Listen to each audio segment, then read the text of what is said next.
I've been holding off on this one for a while. Sorry about that. Not sorry. Welcome to part 25 of The Last of Us Part 2. We are getting closer and closer to the climax of this game, where Ellie will finally get her hands on Abby. Or does she? So it's been over a month since I posted the previous part of this, and for good reason. This game is just kind of getting harder and harder to talk about without repeating the same points. I've talked about the graphics, the controls, the voice acting, some of the controversies. We're still stuck in Seattle. How are we still stuck in Seattle? This makes no sense. This game is twice as long as the original, and we're still in the same city. The good thing is, the way I recorded it, now the story actually picks up, instead of it picking up and then it drops back down once you switch characters. It's a strange case. I think the game is decent. It has good gameplay. The story is iffy, but it's not a good game to do a playthrough of or a let's play. At least in my style. What kind of falling out? You know me, I like my action platformers and JRPGs and stuff like that. Who knows, maybe I'll get a little bit curious and look at something totally bizarre like Star Wars Republic Commando. Not saying that I'll do that eventually, but I might. I need to get clear on something. When we find Tommy, you're good with going home. Yeah, You'll be leaving some of those assholes alive. Dina should be back in Jackson. Okay. Good. I think the first Last of Us game was a decent game to LP because there were different scenarios to talk about. This one, not so much. It's just pretty much the same chase Abby around the city scenario from point A to point B from like beginning to end, and it's boring. It gets boring. And the Abby parts, ironically, people say they hate Abby, but Abby's kind of the best part of the game. Like her story, even though it's not really that special neither, is definitely more interesting than Ellie's revenge plot. What do you mean? I mean, we're going through a lot of their people. In their city. Because of what they did. Didn't Abby and her friends come to Jackson because of something Joel did? This place isn't like Jackson. I mean, Joel and Tommy helped Abby when she got attacked. These people are trying to kill everyone around them. I mean, they shot you on sight, didn't they? Yeah. They did. But I've been going on for 3 minutes about how The Last of Us Part 2 kind of bores me in some spots. If I get to The Last of Us Part 3 in like 11 years, I'm gonna have a guest commentator. I'm not gonna talk about the same shit by myself for 30 parts. If the game is that long, it could be longer. For all I know. Let me talk about Jesse. He is cool as hell. Jesse's the main patrolman for Jackson, Wyoming, the former boyfriend of Dina, and the father of Dina's child. Sometime after Ellie and Dina left Jackson, Jesse gave chase, presumably under Maria's nose, because Maria is strict about letting people out of Jackson. Especially after Joe's murder, Maria was just not taking the chance to let anybody out of the settlement. Jesse can hold his own in combat, in gameplay that is, but in cutscenes, oh, that's a different story. Jesse goes out the worst way possible, and he didn't really put up a fight, he just croaks.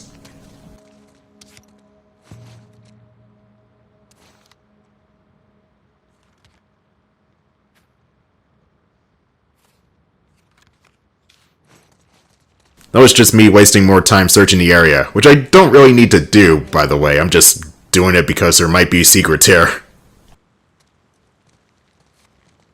Jesse, why are you taking your time? I want to get a move on and beat Abby's ass here.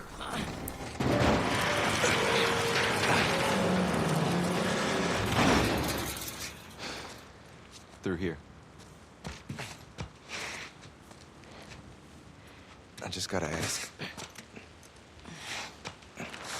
Why didn't she tell me about it? The pregnancy. Listen, I'm sure she'll tell you about it when she... It's going down today. All the units are being rounded up. Who did you hear it from? Top down himself. Make sure this area is clear, wait for the other units, and then take the fight to the dawn. Last time... It won't be like last time. More wolves. This area is pretty simple. There's an interior you could hide in, and there's plenty of wild grass you could just crouch in. I believe there's 4 or 5 WLF members, which is not that many, but most of them will have shotguns and high-powered rifles. There's a choice, man. Think of what'll happen if we succeed.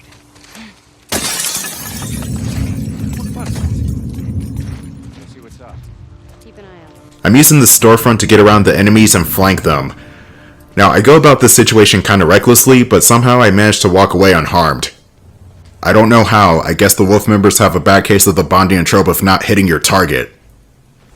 Oh, whatever. It works out for me in the end.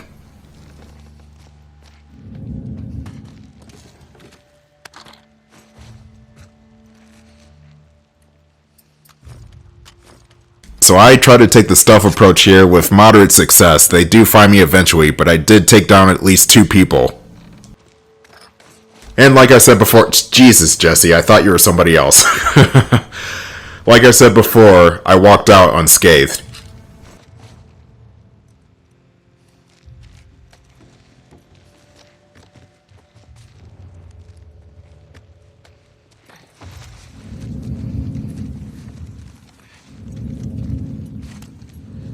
God, Kevin! Kevin from Ed, Ed, and Eddie? Okay, maybe he deserved to die.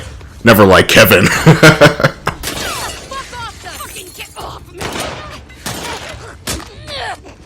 And Jesse's AI when it comes to fighting is way better than Dina's in every conceivable way.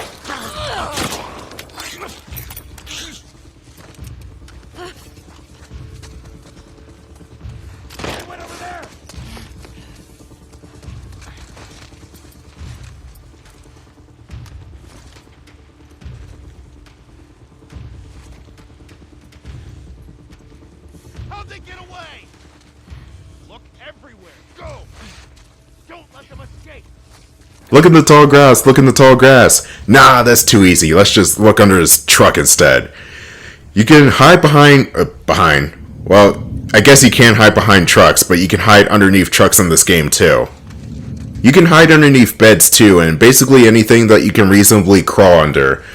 But be careful though, if they know that you're underneath something, they're just gonna pull you out like it's taken or something.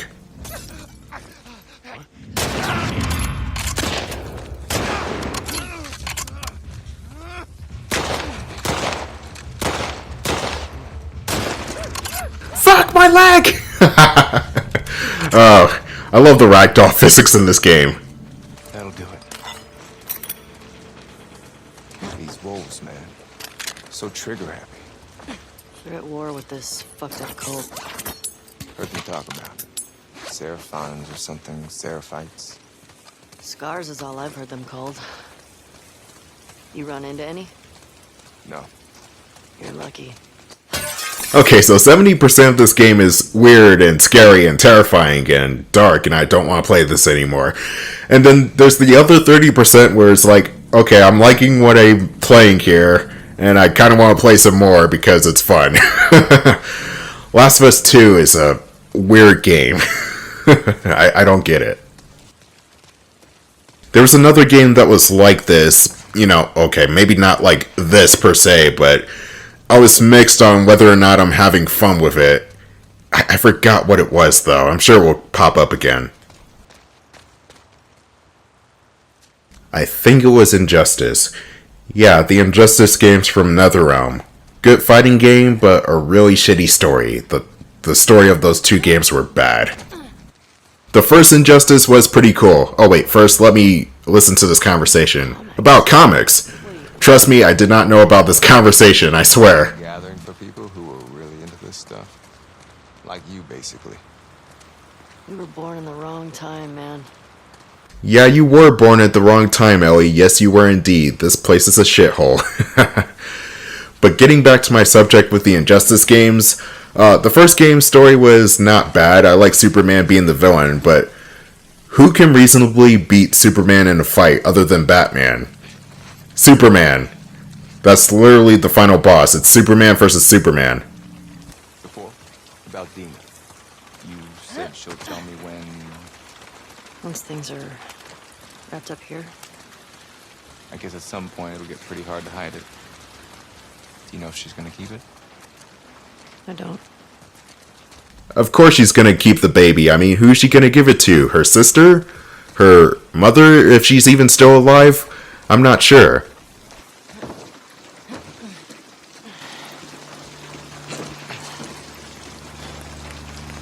Look at this mess. The aquarium. It's right next to that Ferris wheel. Here's hoping Tommy has the same info. Thank God Ellie can swim because this part would be impossible otherwise.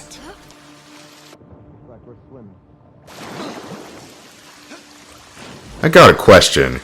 Who can honestly beat Superman in a fair fight? Besides Batman, but Batman has to cheat sometimes, so there's that. We're not counting Batman at all. Who can beat Superman? The only other person I could think of is Doomsday. He can beat Superman just fine, but I wonder if anybody else can. Maybe Wonder Woman, maybe, but sometimes Diana's powers just fluctuate crazily. Sometimes she's on equal footing to Superman, other times she's not. Shazam? Maybe. Manhunter? Meh. Flash? No. Green Lantern? It depends on the lantern. I think Jon Stewart might have a chance. I'm not so sure about Guy Gardner or Hal Jordan. Oh, Jesus Christ. Freaking infected. I forgot to mention that they're infected in this building, or parking garage, or wherever the fuck I'm at. Oh god, this game. Bear with me, it's been a couple months since I recorded these parts. Don't blame me. Actually, please do blame me, because I wanted to play other stuff, and there's 32 parts of The Last of Us 2. Yeah, this is definitely a beefer. Let me place this mine down right here. There will be infected coming. So the good news is there will be 7 parts of this left, and provided I don't take any extended breaks, which I won't, The Last of Us 2 will be finished by the end of December. Last of Us 2 being on Mondays, Wednesdays, and Fridays, along with my other playthrough, Grand Theft Auto 3, being on Tuesdays, Thursdays, and Saturdays. Hopefully I can keep up with the schedule. I'll try to, but I don't know. I have a job in real life. So you can imagine fitting commentary parts where I can is not easy. Yeah. Thank you. That section is cleared out. There's nothing really special in here. Just more trinkets and stuff. And rifle ammo. I do like this interaction with Ellie and Jesse though. If you decide to prompt it, that is. The game needs more of this. Go Team Jackson. Fuck these motherfuckers. Couldn't have said it better. The Last of Us 2 needs more of Ellie high-fiving people. This way. Okay. So what I've heard about the Last of Us HBO series. Yes, there is an HBO series coming up in 2022 sometime. They're gonna try to adapt the first game's story, and I would like that if they filled in the blanks of the seasonal transitions. If it's one for one the first game ad nauseum verbatim, then I don't know if I'm gonna like it as much. If they go further into Joel's past and his days as a hunter, or maybe even what immediately happened after Henry and Sam's death, then that would be interesting. Remember, it's a TV show, so they could actually take their time with this. For video games, not so much, unless if you're playing an RPG. Video game stories have to be to the point. So yeah, I would like the Last of Us TV show to fill in the blanks. What happened during the winter and spring sections with Ellie and her angst with David, that fucking creep.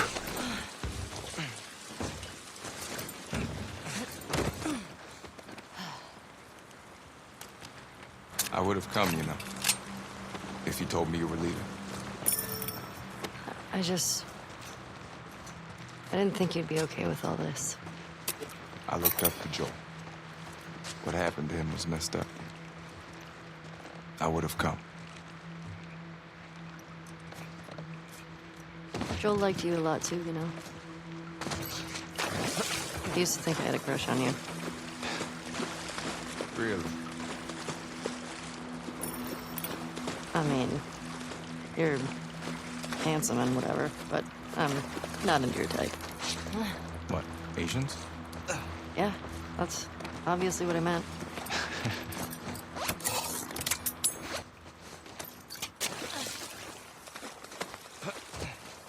pretty messed up, putting fungus in the kids section. Mushrooms didn't exactly carry the same meaning back then.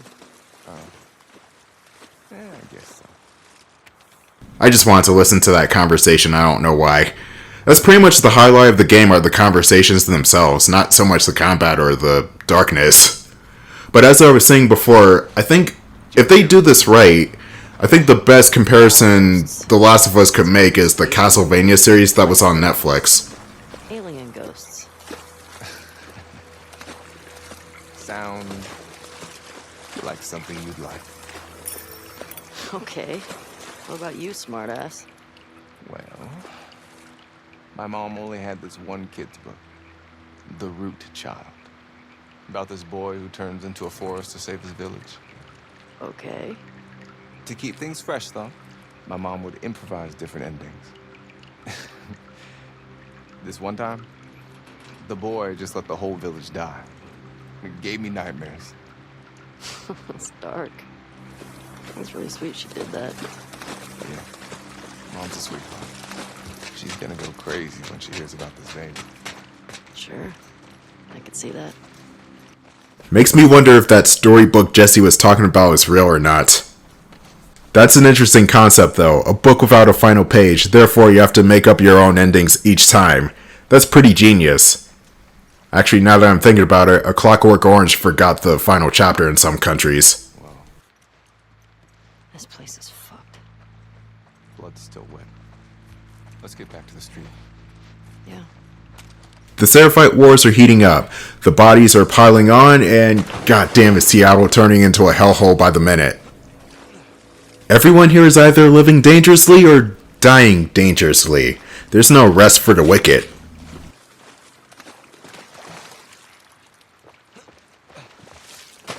Another combat section coming up, and this time they bring back the dogs. Oh boy. Now, the dogs are especially dangerous since they can sniff you out. Fortunately, Jesse can aggro some of the enemy's attention so that way you aren't swarmed.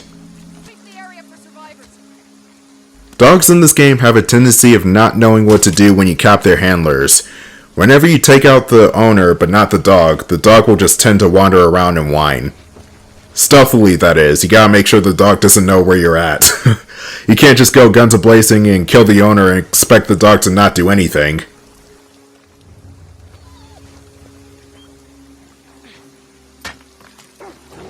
The good old brick trick. That's such a staple in the series, I don't see it not returning in the third game. I mean, come on. It's like Uncharted not having the free climbing or Crash not having the whoa! My only question is why can't bricks be more sturdier? They just crumble after one hit. If you've seen Home Alone 2, I'm bringing up Home Alone 2 again even though it's been like 3 months. If you've seen Home Alone 2, you know that bricks are freaking tough. Hell, if you drop a brick on your toe once in your life, that's gonna break a few bones. Here, they just kind of stagger the enemies and they act like nothing ever happened.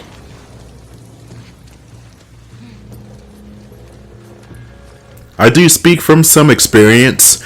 I mean, I didn't drop a brick on my foot per se, but I did stub my toe on a brick and that shit hurts. That was a new world of excruciating pain. Don't let the tremendous skill in gaming fool you. I cannot see a damn thing without glasses. The only time I don't wear glasses is, well, there are 2 times. When I'm sleeping, and definitely when I'm taking a photo. Or somebody's taking a photo of me. That's it. And also the amount of times I stub my toe on something, oh, god. I just hate doing that. That's the worst thing ever. But never mind that. What you want to do here is sneak past these guys. It's very easy to do.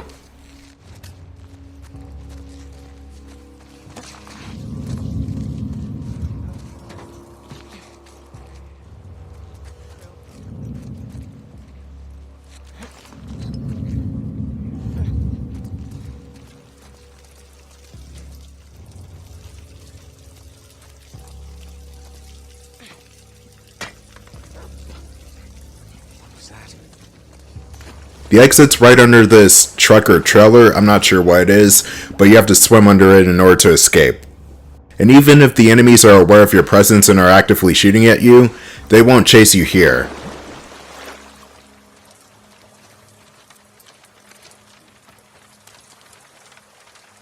getting closer to the aquarium. This is where Jesse will leave Ellie's party for reasons that will be revealed in a couple of minutes. And Jesse's not coming back. Sorry, if you're a Jesse fan, then it sucks to be you, but he's not gonna be a partner anymore. Kinda like Tess, Jesse bites it, even though it's in a way more embarrassing way than Tess ever did.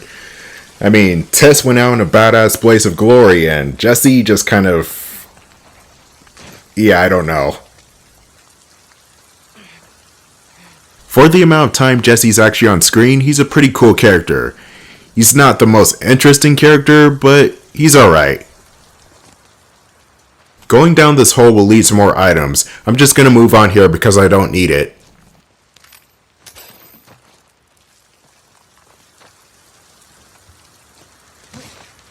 I think Abby picked the aquarium on purpose, but it's so damn hard to get to.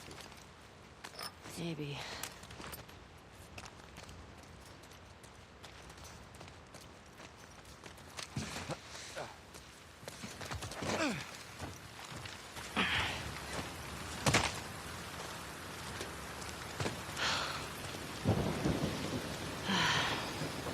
Jesus. How the hell are we crossing this? We could use that road. It's pretty fucking far. Or we use that. Yeah.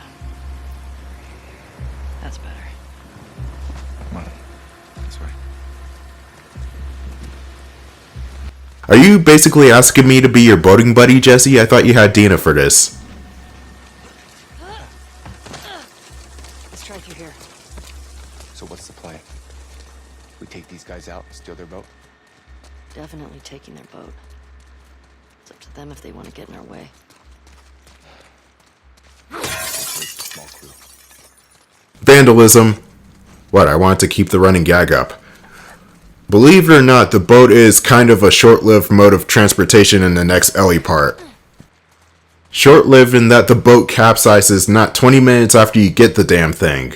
But at that point, Ellie's already close to the aquarium, so it's pretty much a Deus Ex Machina.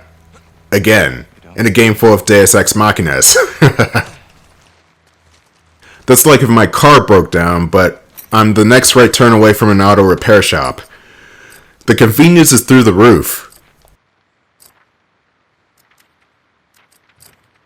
There are stories that make perfect use of convenience and being at the right place at the right time, and there are other stories that are kind of like, they fumbled the ball a bit on this concept. But that's a subject for another time. Here's the exit, but I'm going to collect a cart first.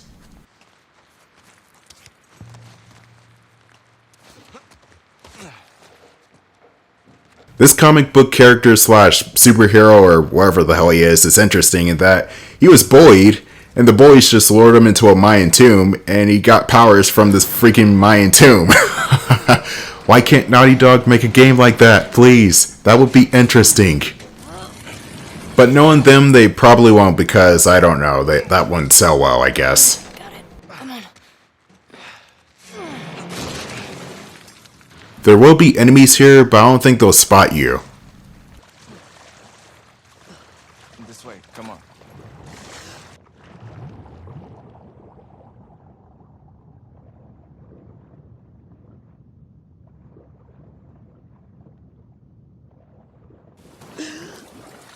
Need a hand? Sniper spotted at 12. I repeat, sniper sighted at the marina, likely a trespasser. Any nearby units report. Over. Shit. You four, take the land bridge to the marina. The rest of you, we hold here and wait for orders. What the fuck? We're supposed to wait here while our guys are being sniped? We have our orders. We have more than enough people to take care of one sniper.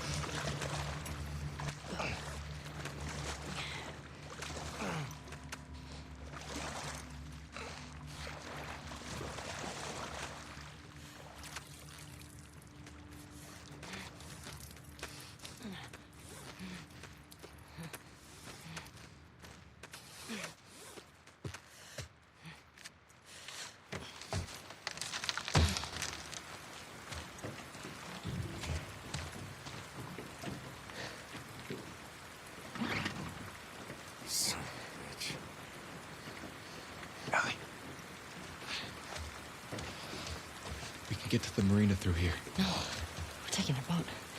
You heard them right. They're talking about Tommy. We don't know that. Who else is it gonna be? If it is him, he'll be gone by the time we get there. Abby is where he'll be headed, so if we just What if follow he's in trouble? he can take care of himself. Jesus Christ. The best way to help Tommy is to go after Abby. You do this, I'm not saving your ass again.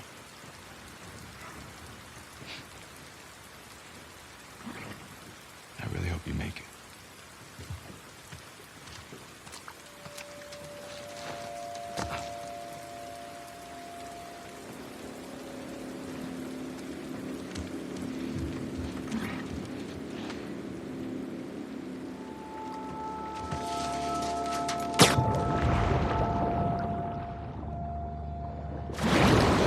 Got the engine back up. Where should I put in? Park it on the other side. Copy.